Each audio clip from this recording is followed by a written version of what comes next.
Dubliya school মাঠে 11 দল সমর্থিত প্রার্থী প্রিন্সিপাল ইকবাল হোসেনের দাড়িপাল্লা মার্কায় নির্বাচনী পথসভায় বক্তব্য রাখছেন বরকতুল্লাহ ফাহাদ, আহ্বায়ক বৈষম্য বিরোধী ছাত্র আন্দোলন পাবনা জেলা। পাবনা থেকে সোলাইমান হোসেনের তথ্যচিত্রে দেখুন বিস্তারিত। মাঠে ঘাটে বাজার সব জায়গায় এখন একটি জোয়ার, সেটি হলো সব দেখা শেষ দাড়িপাল্লার বাংলাদেশ। দেশের মানুষ এখন পরিবর্তন চায়, দেশের মানুষ নতুনত্ব চায়, দেশের মানুষ এখন ন্যায় ও ইনসাফ চায়। দেশের মানুষ কোন চাঁদাবাজ, কোন সন্ত্রাসী, কোন মাদক যুক্ত কার্যক্রম যেই সংগঠনগুলো তাদের সাথে আর নিজেদের কোনো সম্পর্ক রাখতে চায় না। আগামীর বাংলাদেশ চাঁদাবাজ মুক্ত বাংলাদেশ, আগামীর বাংলাদেশ মাদক মুক্ত বাংলাদেশ, আগামীর বাংলাদেশ সন্ত্রাস মুক্ত বাংলাদেশ ইনশাআল্লাহ। আপনারা ইতিমধ্যে দেখেছেন গতকালকে পটুয়াখালীর বাউফলে মোটামুটি সারা দিন ধরেই আমাদের ভাইদের সাথে তাদের সংঘর্ষ হয়েছে।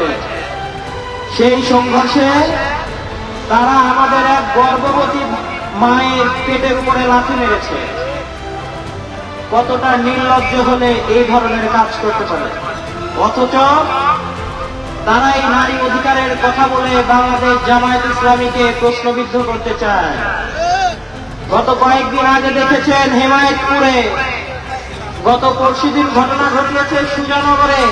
তারা বিভিন্ন জায়গায় আমাদের মা বোনদের উপরে নির্লজ্জভাবে নির্যাতন চালাচ্ছে। সুতরাং আমরা বলতে চাই, যারা আমাদের মা বোনদের উপরে এভাবে নির্মমভাবে নির্যাতন চালাতে পারে, যাদের কাছে আমাদের মা এবং বোনেরা নিরাপদ নয়, তাদেরকে দিয়ে একটি নিরাপদ বাংলাদেশ গড়া সম্ভব নয়। সম্মানিত উপস্থিতি, গত পরশুদিন দেখলাম যে তাদের একজন প্রার্থীর